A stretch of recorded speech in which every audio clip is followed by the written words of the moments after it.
her bir insan için onun milli mensubiyeti, onun gurur mənbəyidir. Mən həmişə fəxr etmişəm. Bu gün də fəxr edirəm ki, mən Azərbaycanlıyam.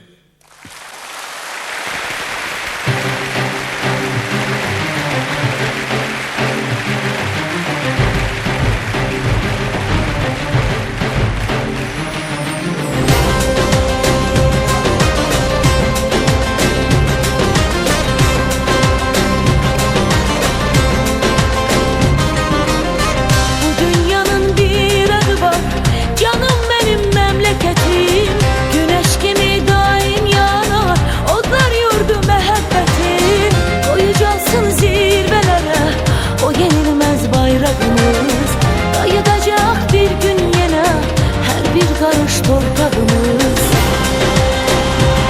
Çizici sağlığı